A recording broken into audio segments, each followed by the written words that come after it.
Yeah. All right, our first question for the evening. Jaden is asking, how long can a human survive in a whale? That's an interesting question.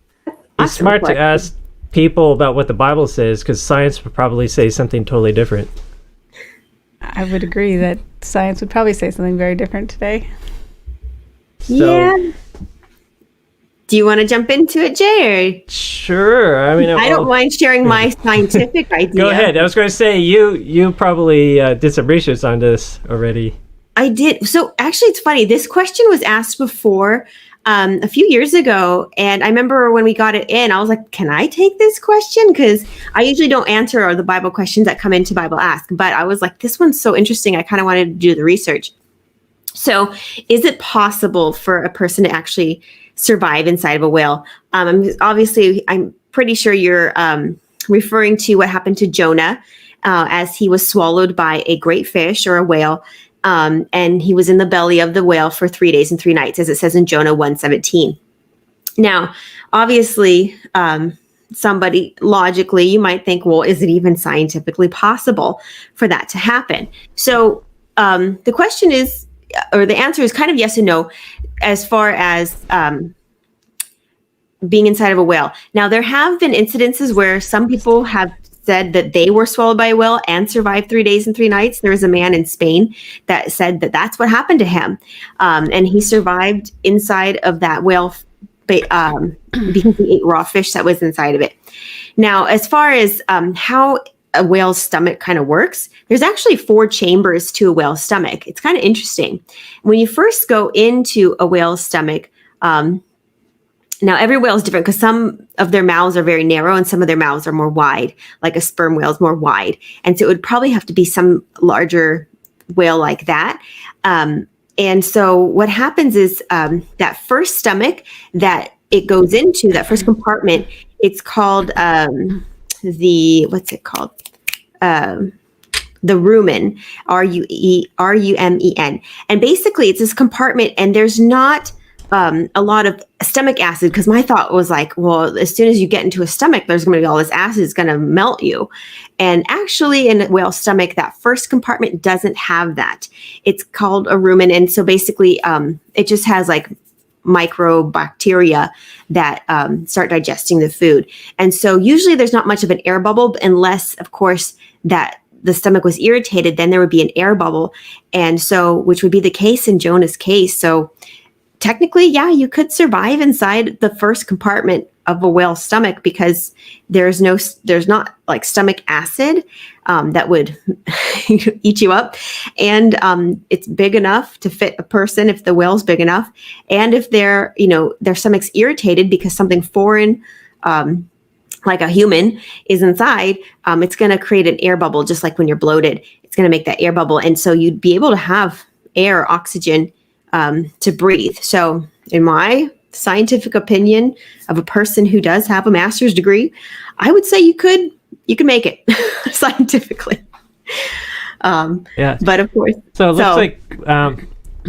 looks like one of our friends joining us today, Marae, actually, I think was thinking of the same story. She said in 2016, a man survived in a whale. And she asked about the swim bladder. Was that the organ you're talking about where there might be a place where a person could survive?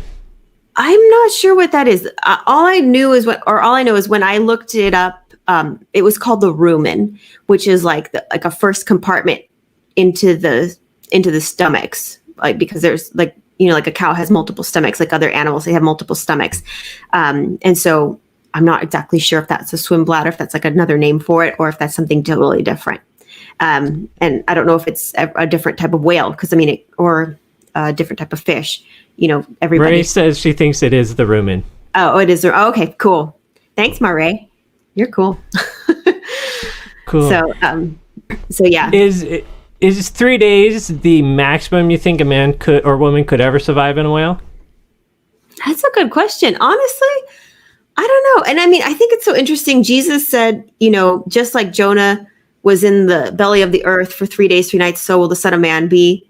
And so I think it was more symbolic. I think probably could survive longer. Obviously, if God created this, I think God also kind of prepared a special fish for Jonah. So, or created the circumstances for it. And I'm sure if God wanted him in there longer, he could have survived. I think, you could have survived longer. I know there's been people who've survived, horrible conditions, like when the San Francisco earthquake happened, I think back in the 70s, people survived, like they were crushed in their cars, but like they survived for like a week or two. I'm sure, you could have survived longer. But I think the whole thing with Jonah being in the belly of the whale for 3 days was more symbolic to what Christ would go through, in that he was in the grave for 3 days. So I think that's more why it was a 3-day kind of a thing, because God was trying to teach him something spiritual. There was a spiritual lesson in what was going on with Jonah. And so I think it's more not because it was the limits of his survival. It was more like, I'm trying to get your attention. And he needed him in Nineveh ASAP. So, and I think that's a good point. Exactly. I think God went with the 3.5 days to symbolically represent Jesus. And I think a verse I'd like to bring up is Luke 1:37. Sure.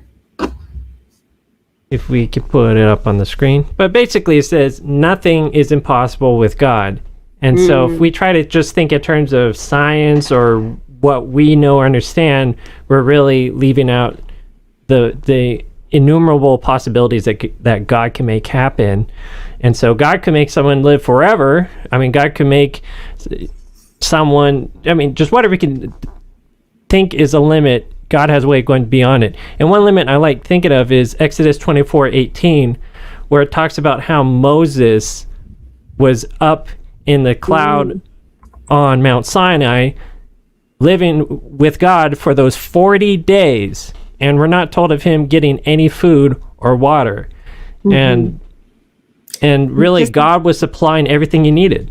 Exactly. Just like Jesus, when he fasted for 40 days in the temptation, I think it was, everything points back to Jesus and, his miraculous life and ministry.